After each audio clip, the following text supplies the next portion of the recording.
కానీ oneness disturb చేయడానికి చాలా ఫ్యాక్టర్స్ ఉంటాయి Sreeja. Sometimes the women has the hormonal changes in the body. This is fact and every family experiences it. So ఆ టైంలో విమెన్కి patience ఉండదు.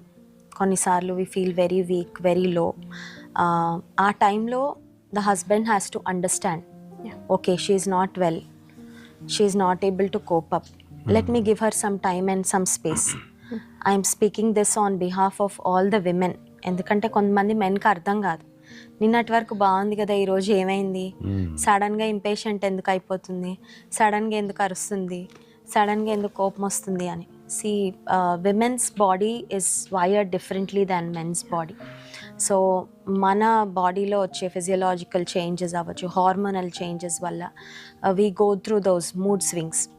So అలాంటి పరిస్థితుల్లో ఐ నో సమ్ మెన్, భార్య కొంతమంది పోస్ట్ పార్టమ్ డిప్రెషన్, డెలివరీ తర్వాత వచ్చే డిప్రెషన్ కొంతమంది విమెన్ ఎక్స్పీరియన్స్ చేస్తారు. అలాంటి సిచ్యువేషన్స్లో ఆమెకి షీఈస్ అండర్గోయింగ్ డిప్రెషన్ అని అర్థం చేసుకోలేక నాకు ఇంక ఈమె వద్దు అని పార్ట్ అయిపోయిన వాళ్ళు ఉన్నారు. But they have great love for each other. ఏంటంటే ఆ ఫ్యాక్టర్ ఒకటి ఉంటుంది అని అర్థం చేసుకోలేక. సో వన్నెస్ని మెయింటైన్ చేసుకోవడం ఫ్యామిలీ లైఫ్లో it's very very crucial, very important. కొన్నిసార్లు వన్నెస్ ఎట్లా డిస్టర్బ్ అవుతుందంటే ఇద్దరికీ ఏముండదు problem. The husband and the wife do not have a problem with each other. It's because of the third person. అటువైపు family member, ఇటువైపు family member, వాళ్ళు ఎవరో ఒకరి కోసం వీళ్ళు మాట్లాడుకోరు, వీళ్ళు తిట్టుకుంటూ ఉంటారు, because of somebody, that third person. So oneness maintain చేసుకోవడంలో ఒకటి గుర్తుపెట్టుకోవాల్సింది ఏంటంటే ఒక్కొక్క ఫ్యామిలీలో ఫ్యామిలీ డైనామిక్స్ డిఫరెంట్గా ఉంటాయి శ్రీజ. సో ఎంటర్ అయిన తర్వాత ఫ్యామిలీ లైఫ్లో we have to take time to understand.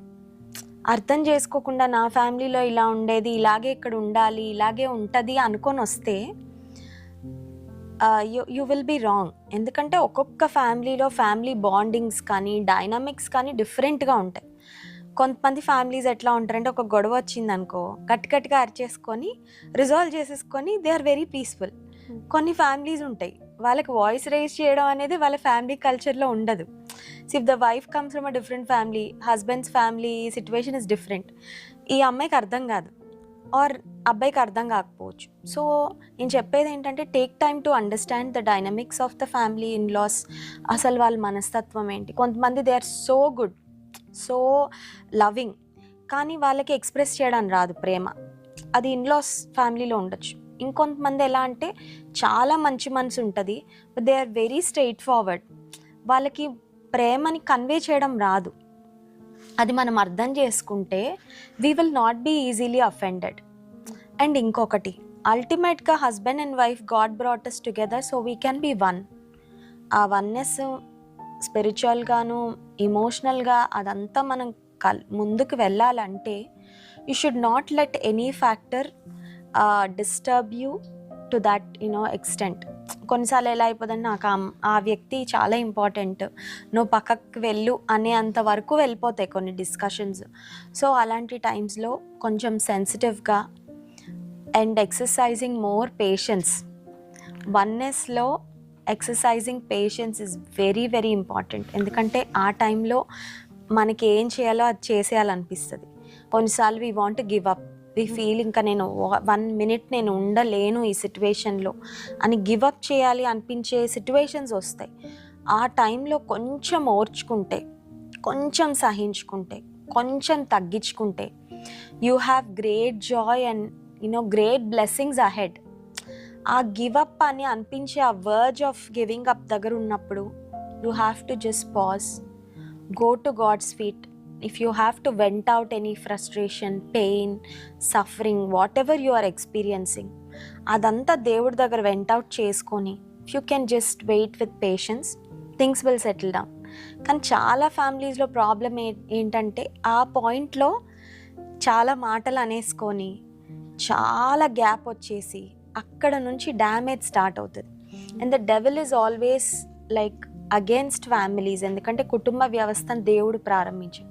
So కుటుంబాన్ని విచ్ఛిన్నం చేయడానికి అపవాది వాడికి ఎప్పుడు ఏదో ఒక కుతంత్రాలు, వాడి ప్లాన్స్, వాడి స్కీమ్స్ ఎప్పుడూ ఉంటాయి. వాడికి అవకాశం ఇస్తూ వెళ్ళామంటే గ్యాప్ పెరిగిపోతూ ఉంటుంది. సో వన్నెస్ని మెయింటైన్ చేసుకోవడానికి దేవుని సన్నిధిలో అడగడం, ఆస్కింగ్ గాడ్ ఫర్ స్ట్రెంగ్త్. ఎందుకంటే నీకు స్ట్రెంగ్త్ కావాలి. వన్నెస్తో కుటుంబ జీవితంలో ఆ యూనిటీని కాపాడుకుంటూ ముందుకు వెళ్ళాలంటే definitely need God strength. It's not possible in our own strength, మనం చేయలేం. And then exercising patience, fruit of the spirit, ప్రేమ కొన్నిసార్లు ఇవ్వాలనిపించదు. Especially when you're hurting, you do not want to show love. కొన్ని సవాళ్ళు వచ్చినప్పుడు, ఛాలెంజెస్ వచ్చినప్పుడు, being child of God is very difficult, but through the help of the Holy Spirit it is possible. So దేవుని మీద ఆధారపడి, దేవుని సహాయంతో, if you can be like a child of God and behave like a child of God, it will all be worth it. Family బ్లెస్సెడ్గా ఉంటుంది. మన పిల్లలు కూడా గాడ్స్ పీస్తో, ఆ జాయ్తో వాళ్ళు లైఫ్ని ముందుకు లీడ్ చేయగలరు. సో కుటుంబ జీవితంలో oneness should be a priority. Oneness కాపాడుకోవడానికి ఏదన్నా మనం వదులుకోవడానికి ఇష్టపడితే నిజంగా ఆ ఫ్యామిలీ లైఫ్ చాలా బ్లెస్సెడ్గా, ఫ్రూట్ఫుల్గా ఉంటుంది. నేను కూడా చాలా వెడ్డింగ్స్లో మెసేజ్ చెప్తా ఉంటాను, ఐ ఫోకస్ ఆన్ వన్నెస్.